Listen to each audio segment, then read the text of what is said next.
2000 টাকা দিয়েছে। আল্লাহ সুবহানাহু কবুল করো, আমিন। আল্লাহুম্মা সাল্লি আলাইহি আল্লাহুম্মা বারিক আলাইহি। জি, আসসালামু আলাইকুম ওয়া রাহমাতুল্লাহ। জি, প্রশ্নোত্তর পর্ব শুরু হচ্ছে, সবাই মনোযোগ সহকারে শুনি ইনশাআল্লাহ। কোথায় আসছে? ভবানীগঞ্জে আগামী 19 তারিখ বাংলাদেশের বিখ্যাত আলেমে দ্বীন ডক্টর প্রফেসর মোহাম্মদ আশাদুল গালিব হাফিজাহুল্লাহ তিনি আসছেন। আপনারা সকলে ওখানে আপনাদের দাওয়াত থাকলে সকলে যাবেন। শুকরান। জি, প্রথম প্রশ্ন ওটা মাঝে দিচ্ছি। জি, নবীর স্ত্রীরা যদি মা হয়ে থাকে তাহলে ঈসা নবীর মাতা মরিয়ম আমাদের কে হয় বা কি নামে ডাকবো? নবীর স্ত্রীগণ যদি মা হয়ে থাকে মুমিনদের জন্য, তবে ঈসা আলাইহিস সালামের মা মারিয়ামকে আমরা কি বলে ডাকবো? প্রথম কথা হচ্ছে নবীর মা মুমিনদের মা এমন কিছু পাওয়া যায় না। সূরা আহজাবের 6 নম্বর আয়াতে আছে যে নবীদের স্ত্রীগণ মুমিনদের মা, উম্মাহাতুল মুমিনিন। নবীদের স্ত্রী কি? মুমিনদের মা। নবীদের মাও আমাদের মা, এমন স্পষ্ট কোনো দলিল পাওয়া যায় না। তাই মারিয়ামকে মা বলা এরকম কোনো স্পষ্ট কোনো দলিল নেই। আমরা বলি মারিয়াম আলাইহিস সালাতু ওয়াস সালাম, তার জন্য দুরূদ এবং সালাম পড়েন। শুকরান। জি, আসসালামু আলাইকুম। শায়েখ, নজর কি তাকদীরের চাইতে শক্তিশালী? নজর কি তাকদীরের চাইতে শক্তিশালী? সহিহ বুখারী, আল্লাহ নবী স্পষ্ট সহিহ সনদে বুখারীর মধ্যে হাদিস বর্ণনা আছে, নাজরুন হাক্কুন, যে নজর লাগা এটা সত্য। নজর লাগা কি কথা বলেন? সত্য। যদি কোনো সময় নজর লেগে যায়, আল্লাহ নবী বুখারী মুসলিম হাদিসে বলছে তার শেষ পরিণতি হচ্ছে কবর। কি বলেন তো ভাইজান? কবর। মানে নজর এতই ভয়ঙ্কর যে কবর পর্যন্ত একজন মানুষকে মানে মৃত্যু পর্যন্ত পৌঁছে দিতে পারে। এই জন্য আল্লাহ রাসূল মুহাম্মদ সাল্লাল্লাহু আলাইহি ওয়াসাল্লাম বলেছেন, বিশেষ করে মাগরিব থেকে এশার মুহূর্ত, কি বললাম, মাগরিব থেকে এশার মুহূর্ত, ছোট্ট শিশু যারা আছে তাকে বাড়ির বাইরে বের করবেন না, বের করা যাবে না। জরুরি ভিত্তিতে যে যেতেই হয়, সূরা ইখলাস, নাস, ফালাক, আয়াতুল কুরসি এই জিনিসগুলোকে পড়ে বাচ্চাকে ফু দেবেন, তারপরে বাড়ির বাইরে নিয়ে যেতে পারবেন। নজরের শেষ পরিণতি কি বলেন এবার? মৃত্যু। আর নজর কি তাকদীরের চাইতেও ভয়ঙ্কর? ভাই তাকদীর এটা হচ্ছে আল্লাহর ইলম। এখন আল্লাহর ইলম কি নজরের চাইতে শক্তিশালী হবে কি হবে না? কোনটা শক্তিশালী হবে? তাকদীর কি? তাকদীর তো আল্লাহর ইলম। তাকদীর কি?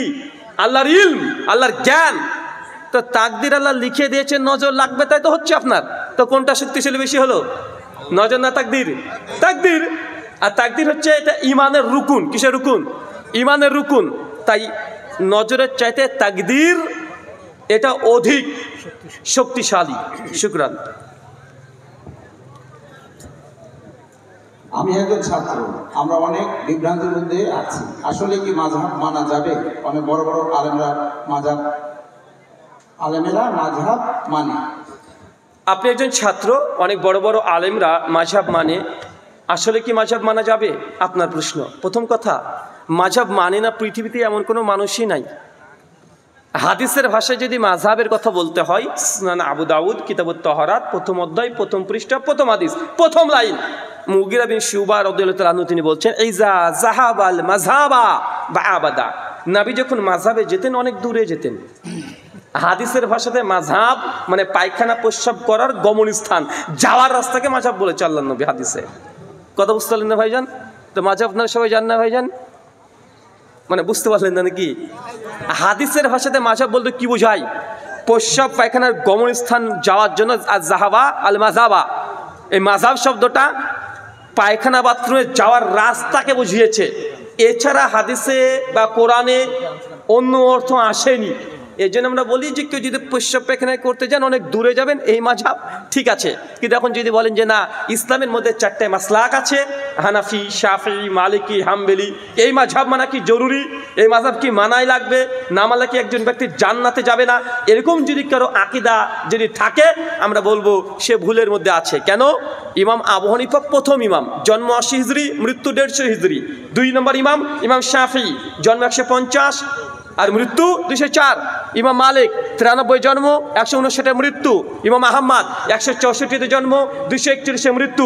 4 ইমামের মধ্যে প্রথম ইমামের নাম কি আসলো তাহলে? ইমাম আবু হানিফা রাহিমাহুল্লাহ। জন্ম কত হিজরি? 80 হিজরি, মৃত্যু 150 হিজরি।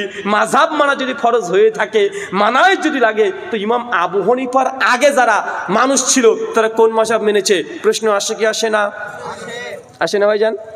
আদম আলাইহিস সালামের পূর্বে কি কোনো মানুষ ছিল? তেমন ইমাম আবু হানিফা রাহিমাহুল্লাহর আগেও হানাফি বলে কোনো মাযহাব ছিল না, ছিল। ইমাম মালিকের পূর্বে মালিক কি বলে কোনো মাযহাব ছিল না। শেখ শাহলুল্লাহ মুহাদ্দিস দেহলেভি তার বিখ্যাত কালজয়ী গ্রন্থ আছে, তিনি মৃত্যুবরণ করেছে 1176 হিজরি, হুজ্জাতুল বালেগা, প্রথম খণ্ড 152 পৃষ্ঠায় তিনি লিখছেন, একজন হানাফি বিদ্বান হওয়ার পরেও তিনি বলছেন যে মাযহাব এটা সৃষ্টি হয়েছে নবীর মৃত্যুর 400 বছর পর। কত বছর পর? কথা বলেন। 400 বছর পর।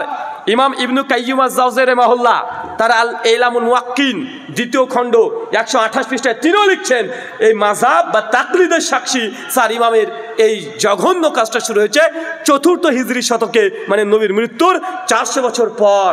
ইমাম ইবনু কাইয়্যিম তিনি মৃত্যুবরণ করেছেন 751 হিজরি। তার মানে কি বুঝতে পারলেন ভাইজান? মাযহাব কত বছর পর এসেছে নবীর? 400 বছর পর। তো আল্লাহ নবী দুনিয়া থেকে চলে যাওয়ার পরে কি ফেরেশতা জিবরিল আবার এসেছিল নাকি?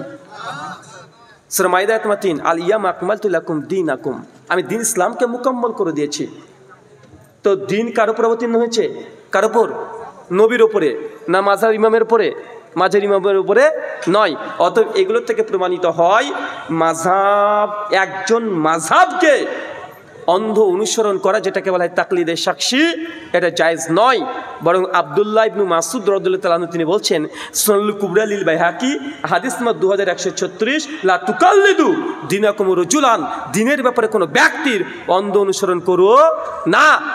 সাহাবীরা বলেছে একজন ইমামকে মানতে হবে, এই আকীদা সঠিক নয়। আমরা আহলে হাদিস, আমরা মাযহাব মানি না। কি মানি বলেন তো? মানহাজ।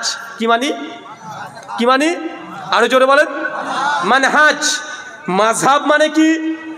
একজন ইমাম যা ফতোয়া দিয়েছে সেটাকে অন্ধের মতো মেনে নিলাম। মানহাজ কি? 4 ইমাম রাহিমাহুল্লাহ, আরও যত ইমাম আছে, তারা কোরআন হাদিস থেকে যে ইস্তেদলাল পেশ করেছে, আমরা কি করি সালাফিরা? আমরা সেই কথাগুলোকে কোরআন সুন্নাহর অনুকূলে কাটটা সবচেয়ে মজবুত, আমরা সেটাকে গ্রহণ করি। এটা কি? এটা মানহাজ, যে সমস্ত উলামাদের বই পড়বো, কিন্তু একজনকে অন্ধ অনুসরণ করবো না। একজনকে অন্ধ অনুসরণ করা হচ্ছে মাযহাব, আর মানহাজ সমস্ত ইমামের ফতোয়াগুলোকে দেখে যেটা কোরআন সুন্নাহর অনুকূলে হবে সেটা মেনে নিব, এটাকে বলা হয় মানহাজ। তার জন্য আমরা বলি যে আহলুল হাদিস, আমরা মানহাজে সালাফের অনুসরণ করি। একটা মাসালা দিলে বুঝতে পারবেন, ইমাম আবু হানিফা রাহিমাহুল্লাহর নিকটে ইমামের পেছনে সূরা ফাতিহা পড়া মাকরুহে তাহরিমি, মানে হারাম। কি বলেন তো ভাইজান? ইমাম শাফির নিকটে সূরা ফাতিহা পড়া ওয়াজিব। কি বললাম? ওয়াজিব। আমরা কোরআন সুন্নাহর আলোকে দেখলাম যে ইমাম শাফির কথাটাই নবীর হাদিসের সঙ্গে মিলে যায়, সাহাবীদের আমলের সঙ্গে মিলে যায়। তার জন্য আমরা কি করলাম? ইমাম শাফির এই ফতোয়াকে আমরা মনে করলাম এটাই হক, আমরা এটার উপরে আহলে হাদিস আমরা আমল করি কি করি না? কথা বলেন। আমরা দেখলাম কোরআন সুন্নাহর অনুকূলে ইমাম আবু হানিফার চাইতে ইমাম শাফির মাযহাব বা তার ফতোয়া এটা অধিক মজবুত এবং শক্তিশালী, আমরা মেনে নিয়েছি। আবার উল্টো মাসালা দেখেন, ইমাম শাফির মাসালা হচ্ছে যখন নামাজে সূরাতুল ফাতিহা পড়বেন সেই সময় বিসমিল্লাহির রহমানির রহিম এটা জোরে বলতে হবে। কি করতে হবে বলেন তো ভাইজান? আরো জোরে বলেন। জোরে বলতে হবে। কিন্তু ইমাম আবু হানিফা বলছে না, জোরে বলা হাদিস প্রমাণিত নয়, বরং আস্তে বলতে হবে, নবী আস্তে বলেছে। আমরা আহলে হাদিসরা দেখলাম যে এই মাসালায় ইমাম শাফি তিনি দুর্বল হাদিসের উপর আমল করছেন, তার ফতোয়াটা দুর্বল। কিন্তু ইমাম আবু হানিফা রাহিমাহুল্লাহ তার মাসালাটা অনেক মজবুত এবং কোরআন সুন্নাহর অনুকূলে। এই মাসালাতে আমরা হানাফি মাযহাবের ফতোয়াকে গ্রহণ করে নিয়েছি। কথা কি বুঝতে পারলেন? এই যে এইভাবে যে আমরা বিশ্লেষণ করি কোরআন সুন্নাহর উপরে ভিত্তি করে কে হক কে বাতিল, এটা হচ্ছে মানহাজ। আর আমি দেখলাম না না, কোরআন হাদিসে কি আছে দেখার দরকার নেই, আমাদের মাযহাবে এটা আছে এটাই করব। এটাকে বলা হয় তাকলিদ। এটা কি বলে? তাকলিদ। আর এই মাযহাব মানে গোমরাহি, ভ্রষ্টতা।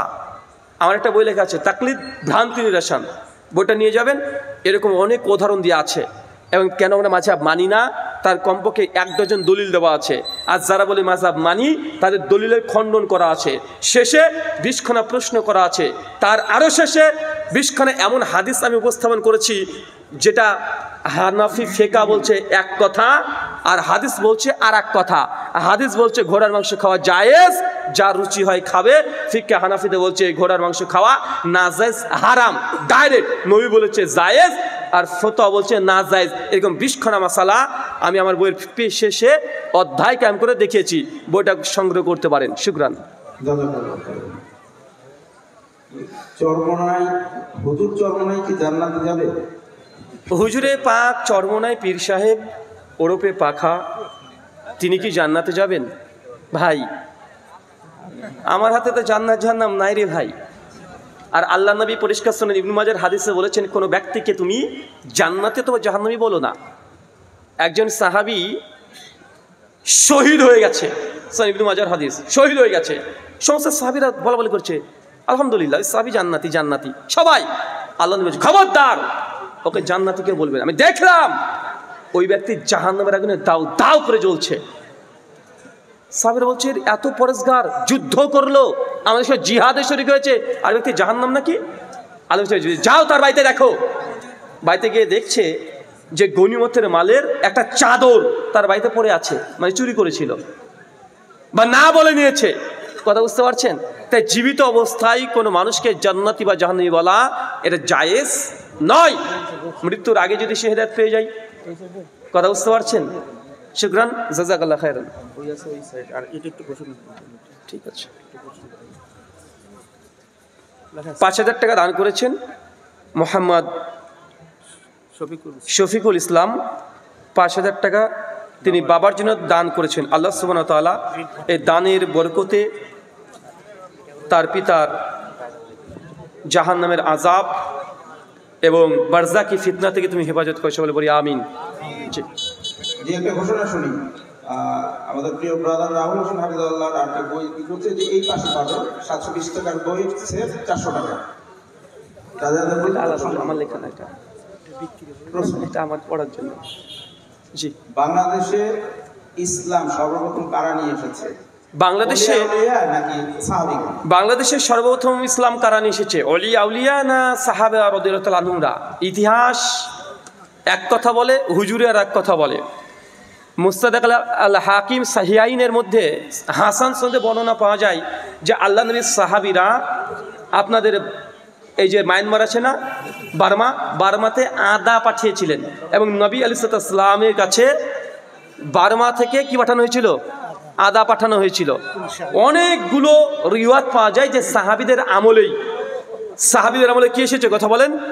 ইসলাম অলরেডি চলে এসেছে। আপনারা এখন বলছেন বাংলাদেশ, 1950-এর আগে বাংলাদেশ বলে কিছু ছিল না। এটা কি ছিল তখন? ভারতবর্ষে ইসলাম প্রথমে কে নিয়ে এসেছে? ওলিয়া? উত্তর না, মোহাম্মদ বিন কাসেম। তিনি ভারতবর্ষের সিন্ধু আক্রমণ করেছিল না ভাইজান? ইতিহাস পড়েছেন কি পড়েনি? 96 হিজরিতে। কত হিজরি? 96 হিজরিতে। স্বয়ং চেরুজান বলে একটা জায়গা আছে কেরালাতে। আল্লাহ নবী যখন চন্দ্রকে দ্বিখণ্ডিত করেছিল, চন্দ্র দ্বিখণ্ডিত করার ইতিহাস জানেন না ভাইজান? সূরা নাজমের মধ্যে আছে আশাকুল কামার, যে আল্লাহ সুবহানাহু ওয়া তাআলা নবীর মাধ্যমে চন্দ্রকে দ্বিখণ্ডিত করে দিলেন। আর এই চন্দ্র দ্বিখণ্ডিত করার ঘটনাটা আমাদের ভারতের ইন্ডিয়ার কেরালা রাজ্যের একজন পুরোহিত রাত্রিতে চন্দ্র উপাসনা করতো। কি করতো? কথা বলেন। চন্দ্র উপাসনা করতো। তো যখন চন্দ্র উপাসনা করছে, হঠাৎ করে সে দেখেছিল যে চাঁদকে 2 ভাগে ভাগ হয়ে গেছে। অবাক, যে চাঁদ 2 ভাগে ভাগ হয়ে গেল মানে? ওই সাক্ষী ওই যখন শুনলো যে না, আস্তে আস্তে যখন ঘটনা যখন জানতে চাই চন্দ্রকে আমি এরকম দেখেছি, কি ব্যাপার, সঙ্গে সঙ্গে খবর বুঝতে পারলেন যে আরবে একজন নবী এসেছে, যে তার অনুসারীদেরকে, যারা বিশ্বাস করেন তাকে নবী, তাদেরকে মুজিজা দেখিয়েছেন, অলৌকিক চমৎকার কিছু দেখিয়েছেন। তো খোঁজ পেয়ে সে কেরালা থেকে আরবে পাড়ি দেয়। আর কেরালা থেকে আরবের দূরত্ব খুব বেশি না। সেই সময় কি জলপথে চলাচল করতো। গিয়ে নবীর কাছে সে কালেমা পড়েছে। ইতিহাসের রেকর্ড আছে, ইন্ডিয়ান হিস্ট্রিতে রেকর্ড আছে কথা। এবং সেই সময়তে তিনি এসে ভারতের কেরালাতে একটা মসজিদ নির্মাণ করেছে। আলহামদুলিল্লাহ, ভারতের কেরালাতে 26 জন সাহাবা রাদিয়াল্লাহু তাআলার কবর এখনো মজুদ আছে। তার মানে ইসলাম কারা নিয়ে আসলো? কে নিয়ে এসছে? সাহাবীরা। আমাদের ভারতে সুফিরা বলে যে ভারতে প্রথম নাকি ইসলাম নিয়ে এসেছে কে জানেন? আপনাদের বাংলাদেশের কথা কি বলে? শাহজাহাল, শাহপরান তারা বলছে, তাই বলছে না ভাইজান? আমাদের ইন্ডিয়াতে বলে খাজা মঈনুদ্দিন চিস্তির কথা, কিন্তু খাজা মঈনুদ্দিন চিস্তির বহুত আগে সাহাবিরা, মোহাম্মদ বিন কাসেম, মুঘল সাম্রাজ্য, যত ইতিহাস পড়েছেন সবাই তো মুসলিম শাসকই ছিল, শাসক ছিল না ভাইজান?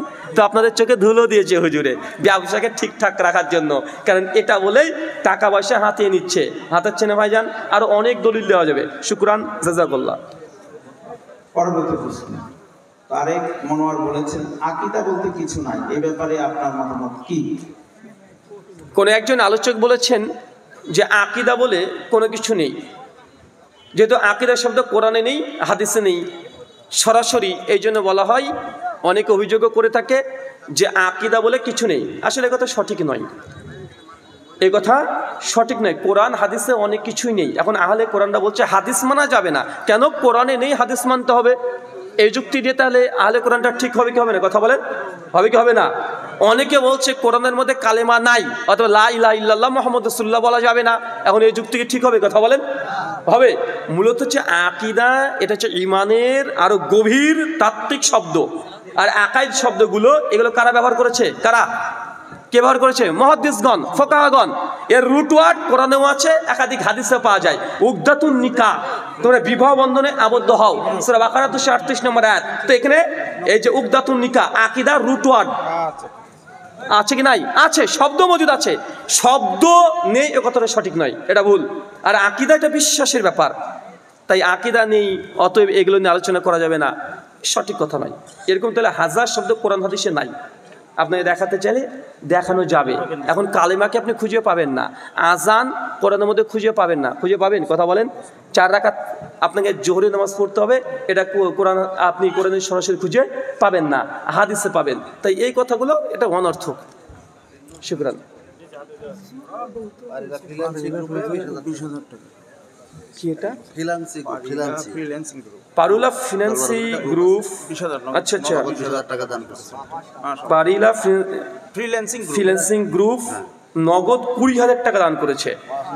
আল্লাহ সুবহানাহু ওয়া তাআলা তাদের যত হালাল উপার্জন আছে তুমি সব কবুল করে নাও, সকলে পড়ি আমিন।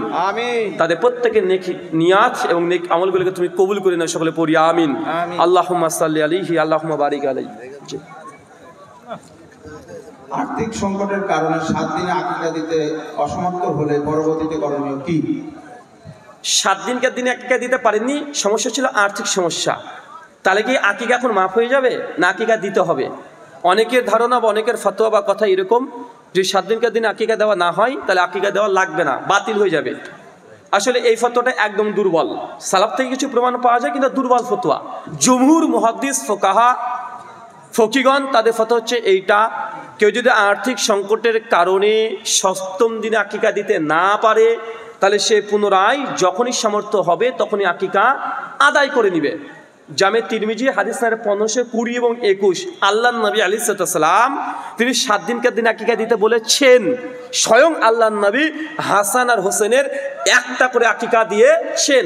এখান থেকে বোঝা গেল ছেলেদের জন্য 2টা আকীদা, মেয়েদের জন্য একটা আকীদা। যদি বাবার সামর্থ্য না থাকে তাহলে দাদা, নানা, অন্য কেউ তার নাতনি বা তার সন্তানের আকীদা আদায় করে নিতে পারে। যেন আল্লাহর নবী হাসান আর হোসেনের আকীদা দিয়েছে। সম্পর্কে কে ছিল? না।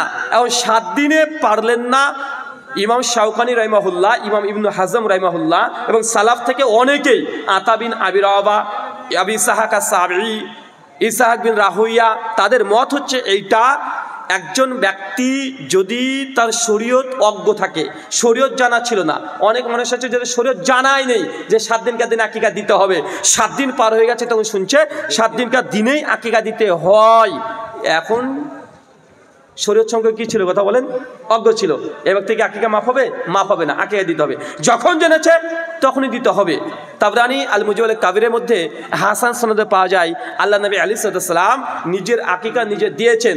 অনেকে হাদিসটাকে দুর্বল বলার চেষ্টা করেছেন, তবে আমাদের উস্তাদ পাকিস্তানের শেখ নাসিরউদ্দিন আলবানী বলে পরিচিত হাফেজ জুবার আলী জাই রাহিমাহুল্লাহ তার ফতোয়া ইলমিয়ার মধ্যে তিনি বলছেন হাদিসের মান হাসান দরজার।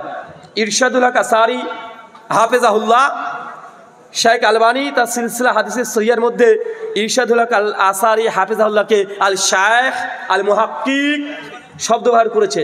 কে বলেন তো ভাইজান? আপনারা অনেকে ইরশাদুল হক আল আসারিকে চিনেন না, তার জন্য বললাম যে আলবানী রহমাতুল্লাহ তাকে উস্তাদ বলেছেন আর শায়েখ বলেছেন। বুঝতে পারছেন কি? উনি বলছেন না এই হাদিসের মান হাসান পর্যায়ের। তো এই হাদিস থেকে প্রমাণ হয় যে অজ্ঞতার কারণে 7 দিন পার হয়ে গেলে আকিকা দিতে পারবে, আর্থিক সংকটের কারণে যদি পার হয়ে যায় তাহলে আকিকা দিতে পারবে।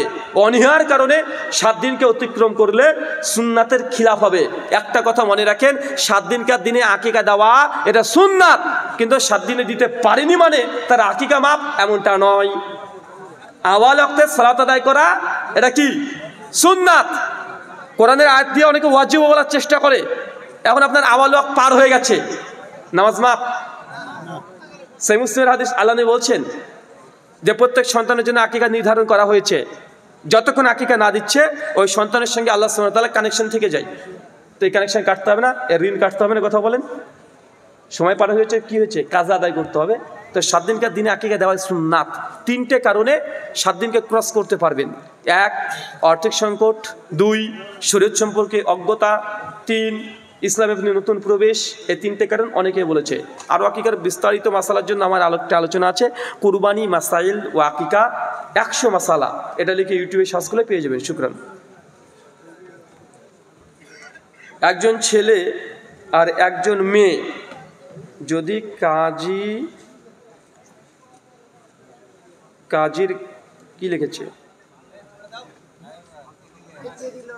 ওর বাবা বাবা বুঝতে পেরেছি, বাবা বাবা ভয়ঙ্কর। একজন ছেলে আর একজন মেয়ে যদি কাজী কাছে না গিয়ে আল্লাহকে সাক্ষী রেখে, মৌলবীর কাছে যায় না না মৌলবীর কাছে যায়নি তো, মৌলবীর কাছে না, মৌলবীর কাছে যায়নি রে বাবা, মৌলবীর কাছে যায়নি। ও অনেকবার আল্লাহর ওলি, মানে ও প্রশ্ন করতে চাইছে যে একজন ছেলে আর একজন মেয়ে মৌলানার কাছে যায়নি, ও আল্লাহকে আর নবীকে মানে আল্লাহকে সাক্ষী রেখে কালেমা পড়ে যদি এখন বিয়ে করে তাহলে জায়েজ হবে কি হবে না? কত বড় আল্লাহর ওলি দেখেছেন? মানে মৌলবীর কাছে যাবে না, এখন মেয়েটাকে বের করে নিয়ে চলে আসবে, এসে আল্লাহকে সাক্ষী রাখবে। কত বড় আল্লাহর ওলি!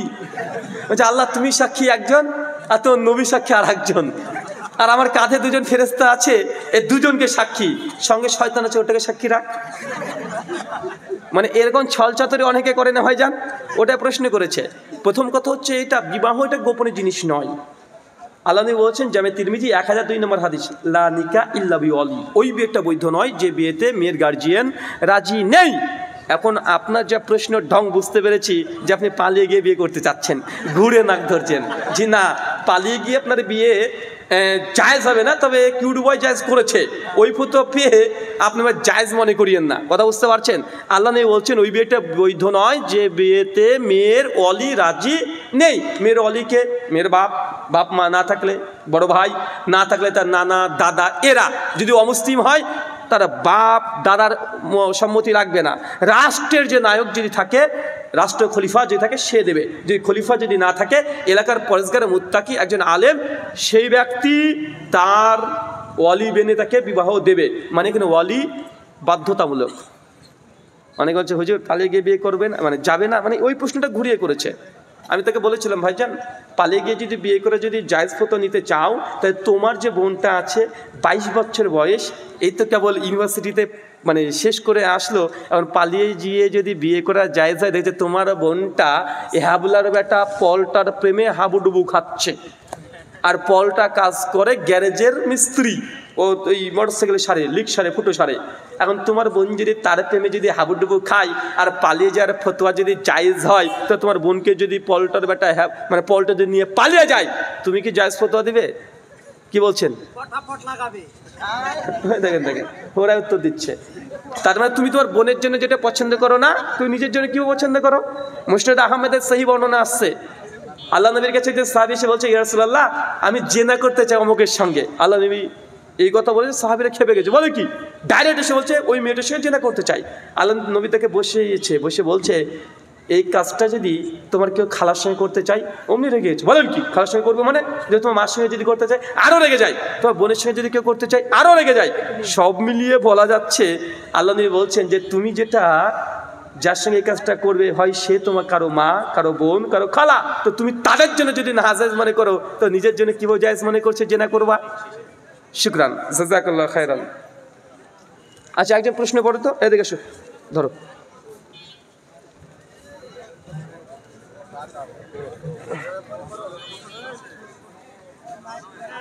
পড়ো পড়ো পড়ো।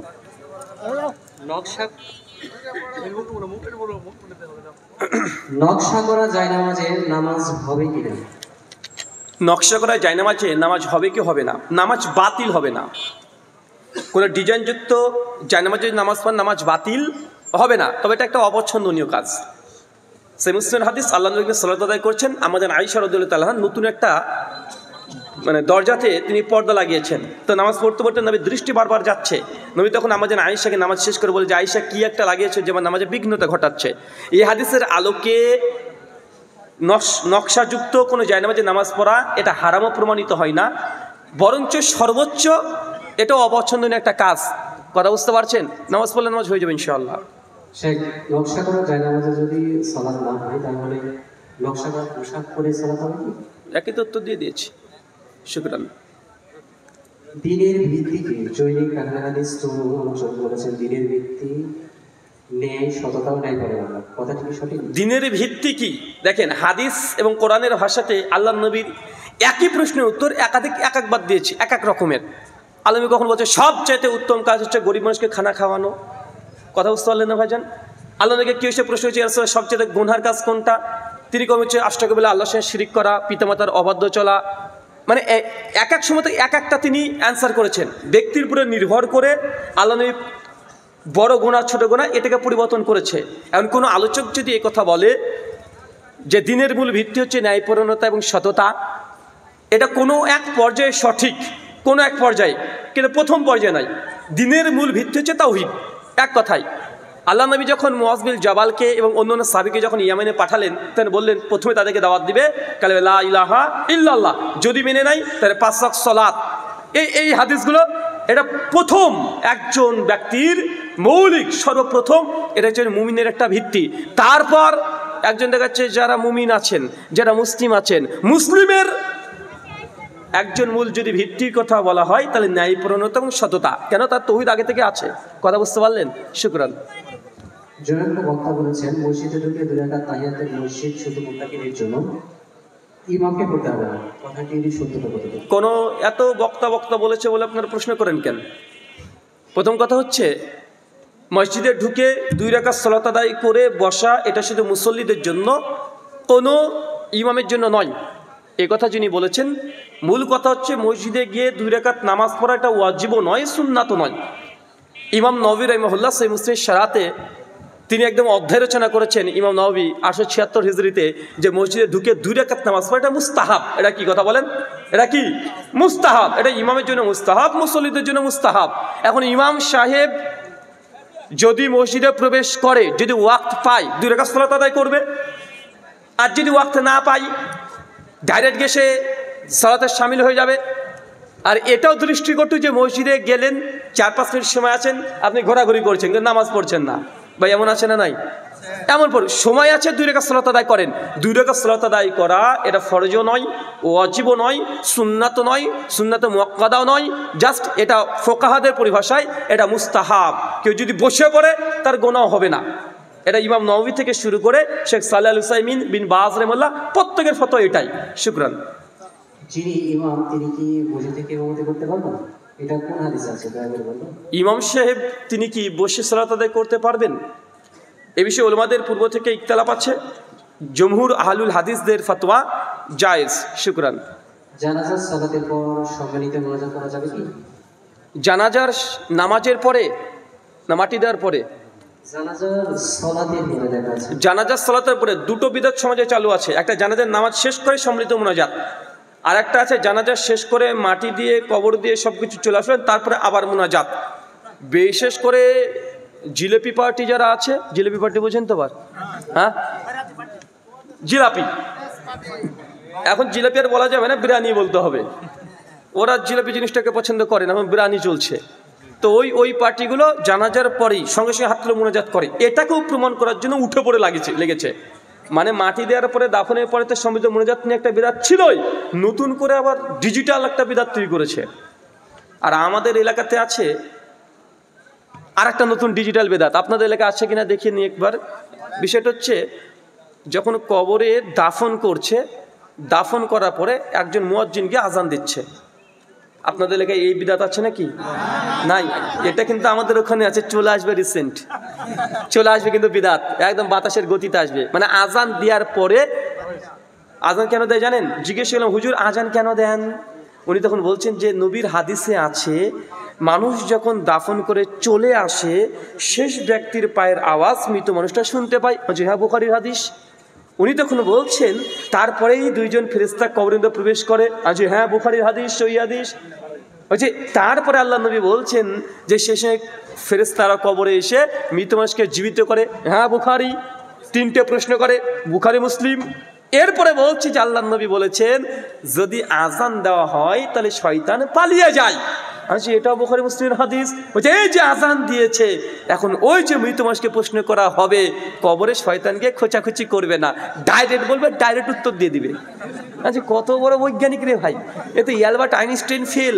মানে এই কোরআন হাদিস থেকে এখান থেকে দলিল নিয়ে মরা মানুষের কবরের কাছে যখন আজান দিচ্ছে শয়তানকে পালাবে আর এসে নাকি ঝট করে উত্তর দিবে। কত টেকনিক দেখেছেন? জানাজার পরে সম্মিলিত মোনাজাত প্রমাণিত নাই। জানাজা মানেই দোয়া। জানাজা যে দোয়াটা করেন ওটা বাংলা মানে একবার দেখে নেবেন। ওর চাইতে শ্রেষ্ঠ দোয়া দুনিয়াতে আর নাই। আছে কথা বলেন? নাই। শুকরান। নবীজি সাল্লাল্লাহু আলাইহি ওয়াসাল্লাম মুশরিকদের মাঝে দাওয়াত দিয়েছেন, কিন্তু আপনারা মুসলিমদের ইসলাম করার জন্য দাওয়াত দিচ্ছেন। তাহলে অমুসলিমদের মাঝে বেশিরভাগ আলেম তাবলীগ করেন না কেন? যে করে না তাকে জিজ্ঞাসা করেন। আপনার প্রশ্ন যে আল্লাহর নবী অমুসলিমকে বেশি দাওয়াত দিয়েছে, মুসলিমকে তেমনভাবে দাওয়াত দেয়নি, তাই তো? তো আমরা আলিম সমাজ যারা আছি তারা আমরা মুসলিমদেরকে ইসলাহ করছি, কোনো দাওয়াতে কাজ করি না। তো এখানে দুটো উত্তর। প্রথম কথা, আল্লাহর নবী মুসলিমদেরকে দাওয়াতও দিয়েছেন, মুসলিমদেরকে তাবলীগও করেছেন, ইসলাহ করেছেন না ভাইজান? ইসলাহ করেছেন না নবীজি? সাহাবীদেরকে তরবিয়ত করতেন না? জুমার খুতবাতে তিনি আলোচনা করতেন না? সাহাবীদেরকে তিনি ঈমান আকীদার কথা শেখান নাই? সেই বুখারী হাদিসে জিবরিল 50 নম্বর হাদিসে ফেরেশতা জিবরিল আসলেন, সাহাবীদেরকে নিয়ে ঈমান আকীদা সব শিখিয়ে দিয়ে গেলেন না? অনেক আছে, ইসলাহও করেছেন। সাহাবীরা ভুল করেছেন, নবী ইসলাহ করে দিয়েছেন, এটা করা যাবে না। আছে না নাই? নবী মুসলিমদেরকেও ইসলাহ করেছে। হাজার হাজার হাদিস বুখারী মুসলিম আবু দাউদ তিরমিজিতে মজুদ আছে। এখন প্রশ্ন, আল্লাহ নবী অধিকাংশ ক্ষেত্রে অমুসলিমকে দাওয়াত দিয়েছে, আপনারা দেন না কেন? এটা আমার প্রতি অভিযোগ করলে জুলুম হবে ভাই। জুলুম হবে না? জুলুম হবে কি হবে না? ভাই কেউ করুক আর না করুক, আমি তো করি না ভাইজান? আমি করি না? আমার মনে হয় বাংলা ভাষাতে বর্তমান যারা জীবিত আছে, যারা আলোচনার জগতে আছে, যদি অমুসলিমকে দাওয়াত দেওয়ার ব্যাপারে যদি কিছু হয়ে থাকে 10 জন থাকলে আমার নামটা আসবে কি আসবে না? তাই এই প্রশ্ন আমাকে করবেন না ভাইজান, যারা করে না তাকে বলেন। আমরা তো সেটাই বলি, আমরা আলোচনা পূর্বেই বললাম যে 100 কোটি মানুষের মধ্যে মাত্র 180 কোটি আমরা মুসলিম, বাকি প্রায় 650 কোটি অমুসলিম আছে। তাদের দাওয়াত দেওয়া কেন হচ্ছে না? এটা তো আমারও দাবি যে 650 কোটি মানুষের জন্য কেন একটা দাওয়াতি প্ল্যাটফর্ম কেন নাই? কেন মুসলমানরা অমুসলিমদের কাছে আল্লাহর পরিচয় তুলে ধরতে পারছে না? নিজেরাই এই 150 কোটি মুসলমানের মধ্যেই এত মসজিদ, এত মাদ্রাসা, একটা দাওয়াত সেন্টার কেন নেই? এটা আমার তো প্রশ্ন, এটা আমারও আক্ষেপ যে 150 কোটি মুসলমানের জন্য এত মসজিদ, এত মাদ্রাসা, এত কিছু হচ্ছে, কিন্তু 650 কোটি অমুসলিমদের জন্য দাওয়াতের সেন্টার কেন নেই? এটা একটা জাকির নায়েক করেছিলেন জাস্ট অমুসলিমকে দাওয়াত দেওয়ার জন্য, সেটাও আজকে নেই। আছে নাকি? সেটাও নেই। কিন্তু আমাদের করা উচিত কি উচিত নয়? 650 কোটি মানুষ অধিকাংশই এখন ইসলাম বুঝে নেই। আমাদের অচিরেই পরিকল্পনা আছে, ইনশাআল্লাহ আমার নিয়ত আছে, শুরুও করেছি, মোটামুটি আরও বৃহৎ আকারে করতে চাচ্ছি আমরাও, যে অমুসলিমকে দেওয়ার জন্য অমুসলিমদের সঙ্গে কিভাবে কথা বলতে হয়, কিভাবে আলোচনা করতে হয়, কিভাবে তাকে দাওয়াত দিতে হয় ইসলামের, অমুসলিমদের যেসব প্রশ্ন আছে কিভাবে জবাব দিতে হয়, কিভাবে ডিবেট করতে হয়, ডিবেট করার স্কেলগুলো কি কি, ইনশাআল্লাহ সবগুলো অচিরেই আমার নিয়ত আছে এবং কাজ মোটামুটি শুরু করা হয়ে গেছে। এবছরের পরে ইনশাআল্লাহ বড় কিছু করার নিয়ত আছে। আপনাদের সহযোগিতা লাগবে ইনশাআল্লাহ সেই সময়তে, কারণ আমার ইচ্ছা আছে আইএমসি অলরেডি আমার আছে, ইসলামিক মেসেজ সেন্টার, এটা খোলার, যার মূল লক্ষ্য এবং উদ্দেশ্য হচ্ছে এটাই থাকবে, অমুসলিমদেরকে কীভাবে দাওয়াত দেওয়া যায়, নাস্তিকদের প্রশ্নের কীভাবে জবাব দেওয়া যায়, খ্রিস্টানদের প্রশ্নের কীভাবে জবাব দেওয়া যায়, হিন্দুদের প্রশ্নের কীভাবে জবাব দেওয়া যায়, আন্তর্জাতিক ফেমিনিজম, লিবারিজম, হিউম্যানিজম, LGBTQ ট্রান্সজেন্ডার যেগুলো আসছে, এদের সঙ্গে কিভাবে একজন যুবক তরুণ তাদের দাবি যে ভুল কোরআন সুন্নাহর আলোকে কিভাবে খণ্ডন করতে পারে। অনেকটাই ডাক্তার জাকির নায়েক যেভাবে দাওয়াতি কাজ করছিলেন, ইনশাআল্লাহ অচিরেই ওই স্রোত নিয়ে আসার পরিকল্পনা নিয়ে নিয়েছি। বাকিটা আল্লাহ সুবহানাহু ওয়া তাআলা যদি চান কাজ সহজ হবে ইনশাআল্লাহ। শুকরান। আসসালামু আলাইকুম ওয়া রাহমাতুল্লাহ। ভাই, সিজদা কি চোখ খুলে না বন্ধ করে দেওয়া লাগবে? সিজদার চোখ খুলবেন না বন্ধ রাখবেন? নামাজের তো অবশ্যই চোখ বন্ধ করা যাবে না। চোখ বন্ধ করে এটা মেডিটেশন করে, অমুসলিমদের ইবাদত করার ভঙ্গি। আল্লাহ নবী বলছেন চোখটাকে খুলে রাখতে। সহিহ বুখারী 50 নম্বর হাদিস, হাদিসে জিবরিল আল্লাহ নবী বলছেন যখন সালাত আদায় করবে দৃষ্টি থাকবে সিজদার জায়গাতে। কোথায়? সিজদার জায়গাতে। মুসনাদ আলী ইবনুল জাদ হাদিস নম্বর 1612 আল্লাহ নবী বলছেন যখন তুমি তাশাহুদে বসবে সেই সময় আঙ্গুলটা থাকবে এই আঙ্গুলের ডগাতে। চোখের দৃষ্টি কোথায় থাকবে? এই ডগাতে। সেই সময় তো ওখানে না, এখানে। বাকি সমস্ত সময় দৃষ্টি ওইখানেই থাকবে।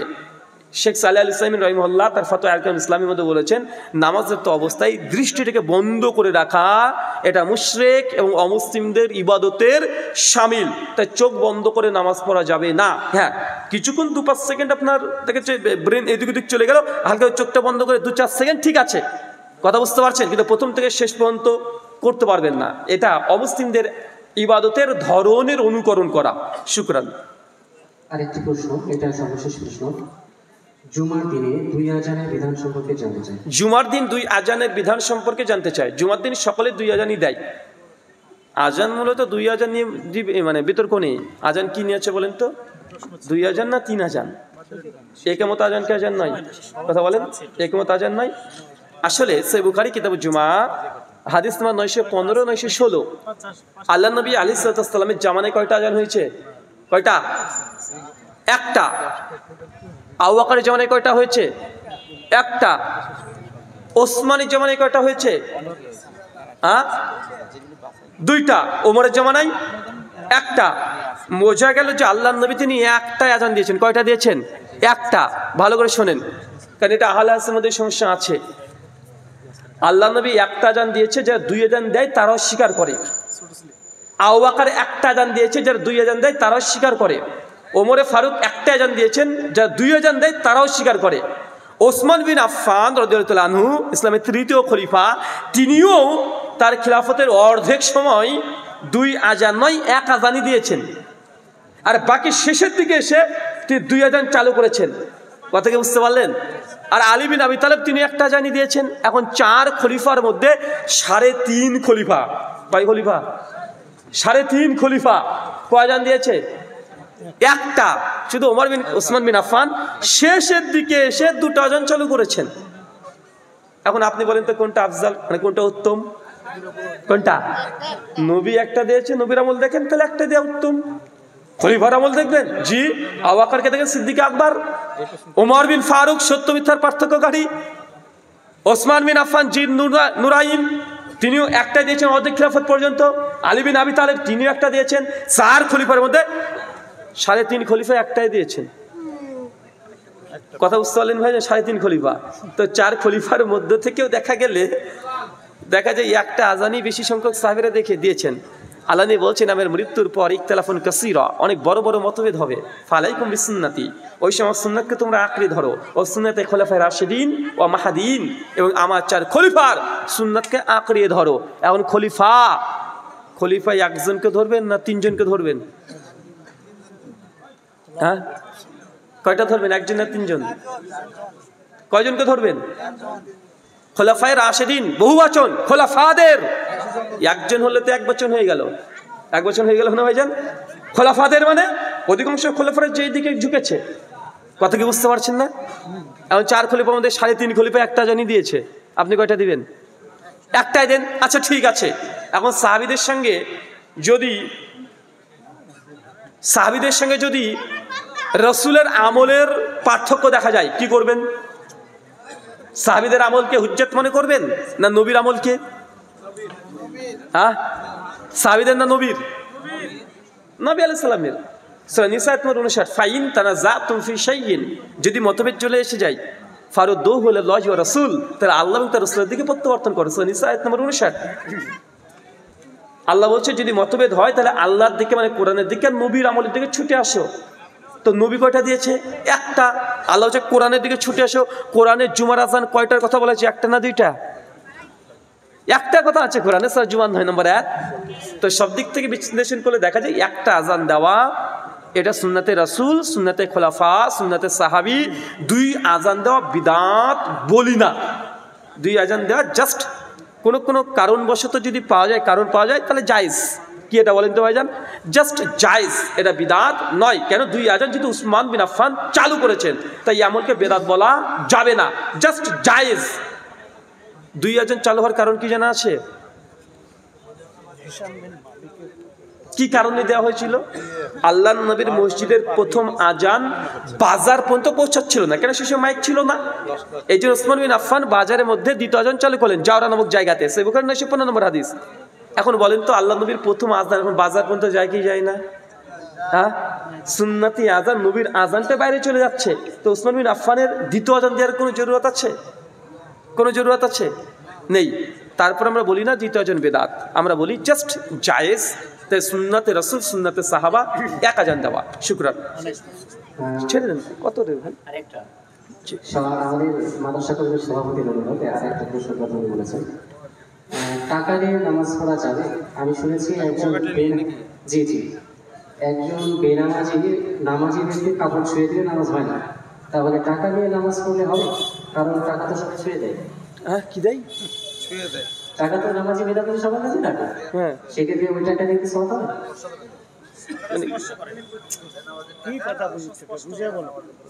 আমি বুঝিনি, আমাকে টাকা নিয়ে নামাজ পড়া যাবে কি? টাকা পকেটে রেখে নামাজ পড়া যাবে কি? আগে বেনামাজির শরীর টাচ করলে জি, উনি বলেছেন আমি শুনেছি একজন বেনামাজি নামাজির কাপড় ছুঁয়ে দিলে নামাজ হয় না। ও আচ্ছা আচ্ছা আচ্ছা আচ্ছা আচ্ছা, মানে বেনামাজি যদি নামাজের গাছ ছুঁয়ে দেয় তাহলে নাকি নামাজ আর হবে না। এটা তো আমাদের ভারতে আছে, বাংলাদেশে আছে নাকি? ভারতে হিন্দুদের মধ্যে আছে, যদি শূদ্র যদি ব্রাহ্মণের গায়ে টাচ করে তাহলে ওই যে ব্রাহ্মণ ব্যক্তি ও নাপাক হয়ে যায়, ওটা বলে অশৌচ হয়ে যায়। কি করতে হবে? এখন বাড়িতে দ্রুত গিয়ে গোসল করে পঞ্চগব্য খেতে হবে, মানে এখন গরুর গোবর আর মূত্র খেতে হবে, তবে শুদ্ধ হবে। তো এটা আপনাদের মধ্যে আছে নাকি? আমার তো জানা ছিল না ভাই। বেনামাজে যদি হয় গায়ে টাচ করলে নামাজ আপনার হবে না বা অজু ভেঙে যাবে। কোরআন হাদিস কিছুতেই নাই, মেড ইন চায়নাও না, মানে এই হাদিস মেড ইন চায়নাও না। ও অমুসলিমও যদি আপনার গায়ে হাত দিয়ে দেয় তারপরে নামাজ ভাঙবে না বা অজু ভাঙবে না। কথা কি বুঝতে পারলেন? অমুসলিম যদি আপনার গায়ে যদি হাত দিয়ে দেয় তবু আপনার নামাজ বা রোজা অজু এটা ভেঙে যাবে না, যতক্ষণ না ওই ব্যক্তির হাতে কোন নাপাক জিনিস থাকছে। কথা বুঝতে পারলেন?